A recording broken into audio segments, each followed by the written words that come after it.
Thanks for tuning in to see what's happening in and around Grace Church. I'm excited for this weekend as we're going to have a time of celebration on Sunday.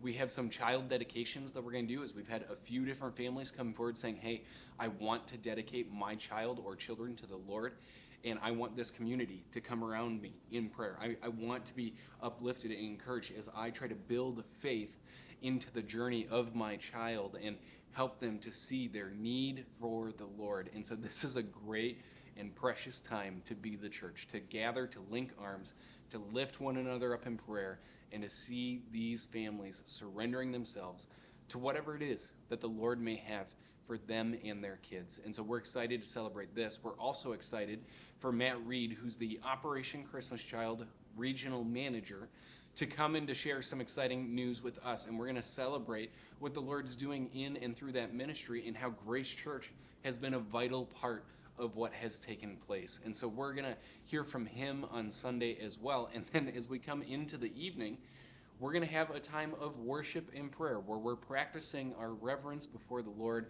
what it means to have this deep respect, this fear of the Lord in how we live our lives. And so as I was thinking about everything that's coming up, I thought I want to share this passage of scripture with you as a way of preparing your heart and your mind for this weekend. So as we look at this is Mark chapter 12, starting in verse 41. It says, "And he sat down opposite the treasury and watched the people putting money into the offering box. Many rich people put in large sums, and a poor widow came and put in 2 small copper coins, which make a penny. And he called his disciples to him and said to them, 'Truly I say to you, this poor widow has put more than all those who are contributing to the offering box. For they all contributed out of their abundance. But she, out of her poverty, has put in everything she had, all she had to live on.'"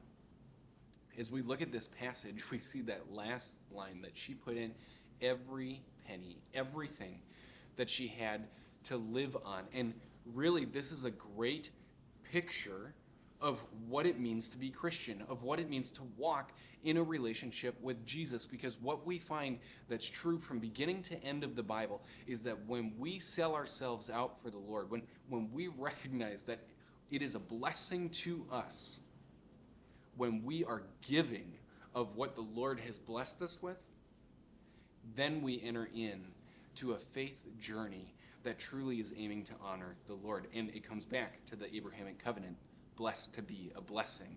And so it's this idea that not only has God blessed us so that we can be a blessing, but when we choose to freely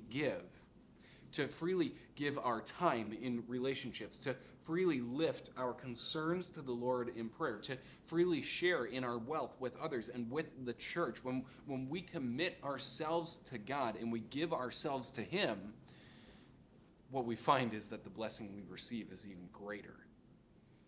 And so that's what we're going to be talking about this Sunday. And as we prepare to come together, I want to ask you to pray in this way. Would you ask the Lord to guide your prayer in areas of concern, in areas of relationship, in areas of generosity, whether that be financial or some other way?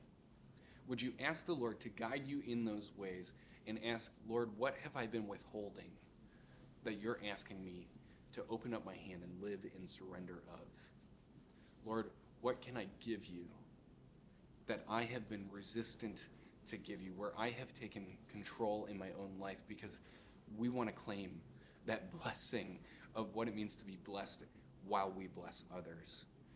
And so we want to live this out. We want to practice this. We want to see it, and we're going to see it in our celebration of these children that we dedicate. We're going to see it in the celebration of what's happening with Operation Christmas Child, and we're going to see it as we come together before the Lord in reverent worship on Sunday night. So I'm inviting you in to be thinking about this, to be praying about this, and really ask, in what ways has God called you into practicing greater generosity with whatever He's given you? It's a great thing to contemplate, and I'm excited to hear how the Lord is moving and at work in your life as He draws you in to this next step of faith with Him.